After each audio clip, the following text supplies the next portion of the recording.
The retirees who are actually still rich, not paper rich, not hoping the market holds, actually sitting on real money at 75, 80, 85 years old, they all share one weird habit. They stopped buying stuff, but not the stuff you're probably thinking of. Not yachts, not second homes. Some of it is completely ordinary. Some of it is stuff you bought last month and felt totally responsible about. And one of them is something almost nobody wants to talk about because when you see it, you're going to recognize yourself in it, and it's not going to be comfortable. Some of these will surprise you. A couple might sting a little, not because you made a bad decision, but because you made the exact same one that everyone makes. Stick around till the end, because if you only change one habit after watching this, that's the one. Number 7. Brand new cars. And look, I know you've heard this before.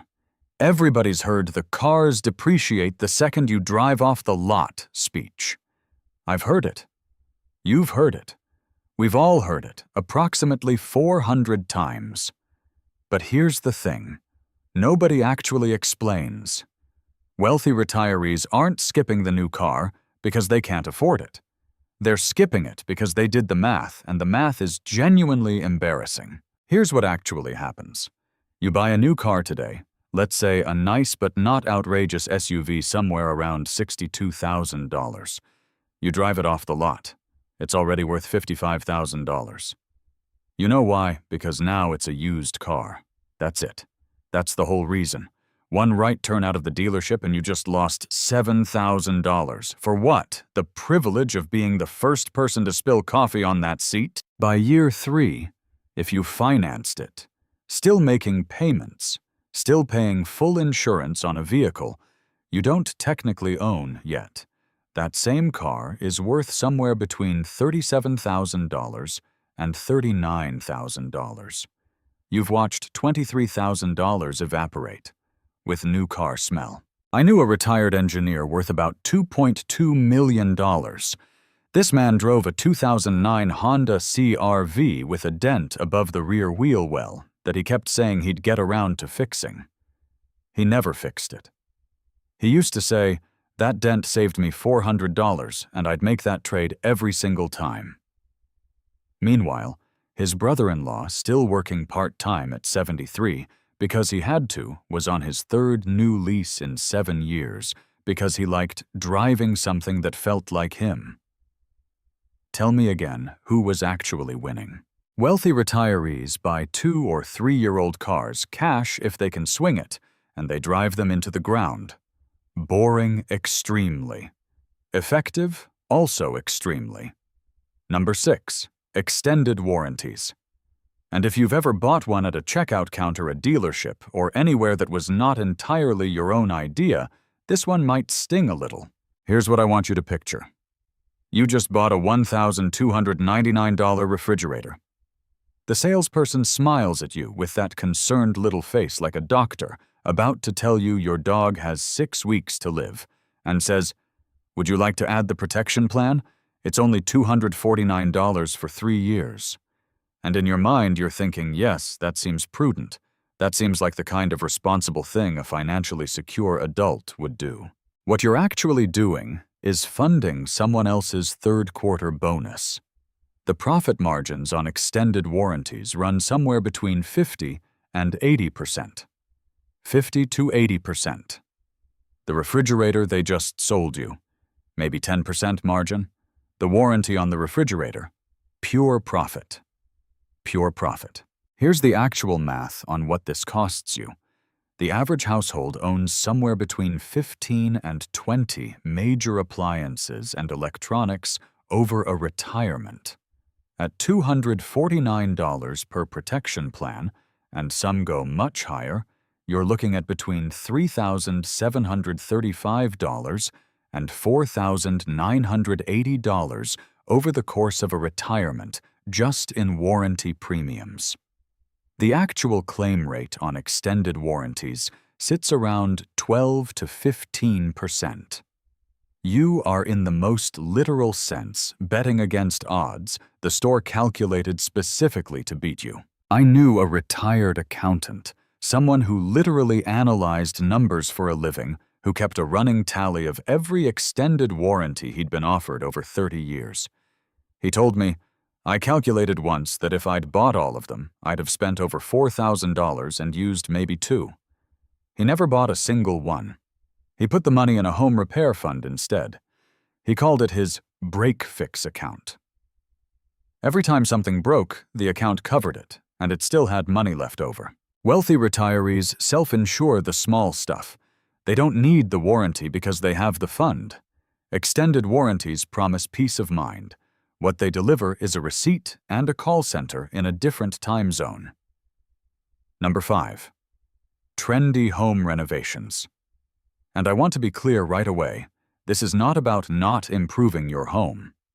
This is about spending serious retirement money to chase whatever HGTV decided was the look in a 3-year window that is already closing. Between 2018 and 2022, do you know how many perfectly functional homes were gutted and redone with shiplap matte, black fixtures, open kitchen shelving, and that specific shade of gray-beige? They stopped calling gray and started calling greige millions. Millions of homes. I looked at renovation permit data once, and I'm convinced there was a mandatory national shiplap quota in effect from 2019 to 2021 that nobody told the homeowners about. Here's what actually happens when you renovate to trend. You spend, say, $45,000 on a kitchen remodel following the current aesthetic.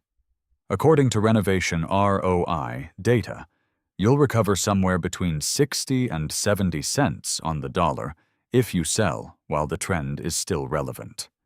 Sell 5 years after the trend peaked, and you're now showing buyers a kitchen that looks like a 2021 Airbnb, and they're already mentally calculating how much it'll cost them to redo it. You've spent $45,000 to make your home harder to sell. I knew a retired teacher, smart, careful with money her whole career, who spent $41,000 on a kitchen renovation in 2020 because, in her words, she finally deserved a nice kitchen. I talked to her a couple years later. She loved the kitchen. She genuinely did. But she also admitted something. She said, "I think what actually happened is HGTV made me feel embarrassed about the kitchen I had. That's the real product being sold, not the shiplap, the shame about the perfectly good kitchen you already owned. Wealthy retirees renovate for function and longevity, not for the Pinterest board they made in 2020 and haven't opened since. Timeless over trendy every time." Number 4. Luxury status goods. And I want to handle this one with some care, because there's a real difference between buying quality things you genuinely love and what I've started calling the logo phase. Let me tell you what the logo phase looks like from the outside. You're at a dinner with friends, and someone's wearing a Gucci belt, or carrying a Louis Vuitton bag, or showing off a watch that retails for more than a used car. And there's a moment, brief, involuntary, where you clock it, you register it. That moment is exactly what the purchase was designed to produce. That moment is the product. Here's the thing that wealthy retirees figured out, and I think it's kind of devastating once you see it. The only people genuinely impressed by luxury status goods are people who can't afford them. The people with actual multi-generational wealth. They're not impressed. They just see the logo. I knew a retired surgeon worth north of $4.8 million. The man wore the same brand of no-logo cotton t-shirts he ordered in bulk from a company I'd never heard of. Not cheap, but not status. He used to say, "I'm not auditioning for anything anymore. Haven't been for years." His neighbor, who I'll describe as perpetually almost retired, still doing consulting at 71, because he had a watch collection that could have funded 2 years of college. Gorgeous watches. He talked about them constantly. Tell me again who was actually winning. Here's the math, because there's always math. A $1,500 handbag or a $3,000 watch doesn't just cost you $1,500 or $3,000. In early retirement, that same money invested at a conservative 6% average annual return over 20 years represents somewhere between $4,800 and $9,621 that quietly left your future. And that's one purchase. Multiply that by a decade's worth of logo phase decisions, and you can see where retirements go quietly sideways. Wealthy retirees buy what they genuinely love and stopped needing it to come with a logo. That's not frugality. That's the specific freedom that comes from having nothing left to prove. Number 3. And this is where the math gets a little stomach-turning. Expensive hobbies that have slowly become your entire personality. I want to be upfront, I am not anti-hobby. Hobbies in retirement are how you stay alive, literally and psychologically. What I'm talking about is the specific moment when a hobby crosses over and becomes a financial obligation with extra steps. The most common version I see golf. Now, there are ways to golf reasonably. There are also ways to golf that involve private club memberships running $8,000 to $18,000 per year, equipment refreshes every 18 months, because the new irons are allegedly 6 yards longer, golf trips, golf clothes, and this is genuinely real golf gadgets. GPS watch subscriptions, launch monitor rentals, putting analysis apps, swing analysis software. There are subscription services for golf now. For golf. I'm pretty sure at least 3 of those were invented last Thursday. Here's the comparison math I want you to sit with. A retiree who is seriously committed to golf can spend somewhere between $18,000 and $47,000 per year, depending on their level of dedication to the bit. A retiree who picks hiking, cycling, community gardening, or chess club might spend $500 per year. Over a 20-year retirement, that's the difference between spending roughly $24,000 total on something you love and spending somewhere north of $380,000 on something that has quietly become a financial obligation you're afraid to question because it's also your whole identity now. I knew a retired dentist who gave up a $22,000 a year golf habit at 68. Cold turkey. He picked up photography with a $600 camera and a free editing app. He told me it was the single best financial decision he made in retirement. He also said the golf had started to feel, and this is a direct quote, like a job I was paying to attend. That's the sign, by the way. When the hobby stops being the thing you do and becomes the thing you've invested too much in to admit you're not enjoying, it's time to check in. Wealthy retirees have hobbies. Great ones, sometimes expensive ones. But they stay honest about whether the hobby is working for them or whether they're working for the hobby. Number 2. And I'll be upfront right now, this one is going to ruffle some feathers, and I'm okay with that. I'm not saying financial advisors are bad, I'm saying one specific compensation structure deserves far more scrutiny than it typically gets. The percentage-based financial advisor, also called AUM, or Assets Under Management, typically charges 1% of whatever they manage for you per year. Sounds minimal. Just 1%. That's only $10,000 a year on a $1 million portfolio.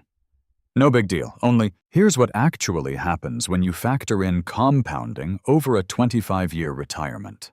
Independent analyses from Vanguard, Charles Schwab, and others have put the total wealth reduction from a 1% annual fee factoring in the compound growth you're not experiencing, because that money left your account every year somewhere between $300,000 and $500,000 on a mid-sized retirement portfolio.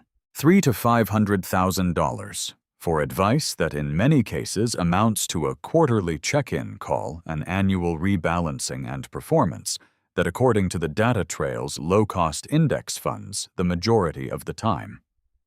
Now, If your advisor is a true fiduciary doing complex tax and estate work in your actual interest, that's worth paying for. Flat fee advisors exist. They are not hard to find. The problem isn't financial advice. The problem is paying for it through a structure that charges you more the longer you stay and costs more the better you do. Wealthy retirees learned the difference between paying for advice and paying for access. One of those is worth every dollar. The other one you're already paying, whether you know it or not. This is the biggest one. The one that quietly drains more retirement accounts than bad investments and bad advisors combined.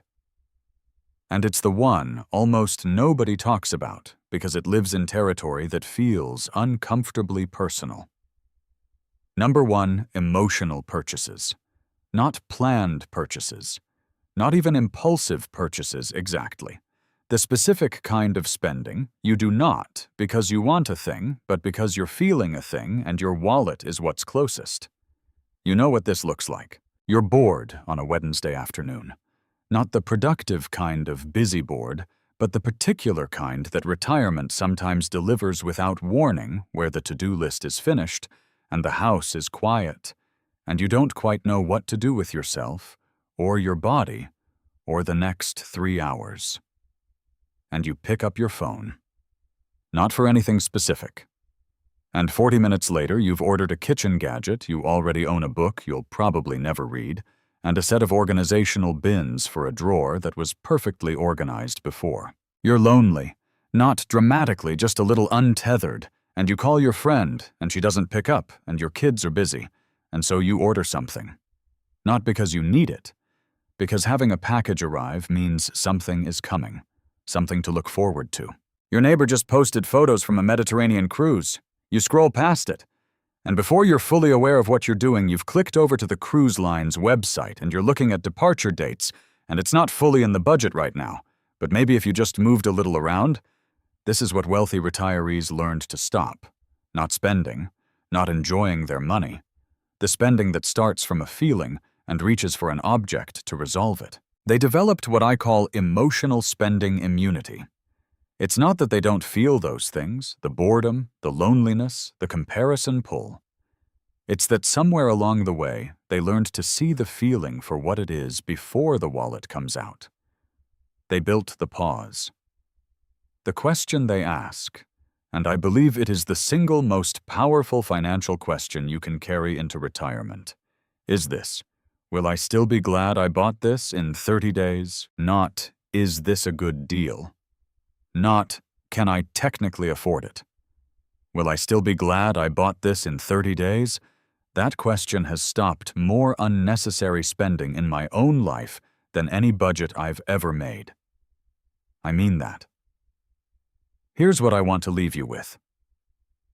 The biggest threat to your retirement isn't a market correction, isn't inflation, isn't even a bad year in the S&P, as frightening as those feel when you're living through them. The biggest threat to your retirement is you on a random Wednesday afternoon, feeling a little bored, or a little lonely, or a little left behind, and reaching for your wallet to make those feelings go away. Wealthy retirees figured that out. Somewhere in their late 50s or early 60s, most of them looked at the pattern and finally named it for what it was. So, they stopped trying to fix feelings with purchases. And that single shift in awareness, not a strategy, not a spreadsheet, just awareness, is worth more to your retirement than almost anything else on this list. So there you have it. The wealthy retirees living comfortably and stress-free in their 70s and 80s didn't get there because they got lucky or picked the right stock at the right moment. Most of them got there by quietly skipping the brand new car while their neighbor was at the dealership and saying no to the extended warranty and ignoring the shiplap trend and putting down the designer bag and checking in on the expensive hobby, and most of all, by learning to recognize when a feeling was reaching for their credit card and deciding to feel it instead. Boring. Absolutely. But you know what's even more boring? Working consulting gigs at 73 because the retirement account took a few more hits than it should have. If this gave you something to think about, hit that like button. And if you want more breakdowns of how people who actually retired comfortably think about money, not theory, the real habits, go ahead and subscribe. Drop a comment and tell me which one of these 7 hits closest to home for you. I'll go first. Mine are number 4 and number 1, if I'm being completely honest. So this is absolutely a no judgment zone. I'll catch you in the next one. Take care of yourselves. And maybe, just maybe, close that Amazon tab tonight.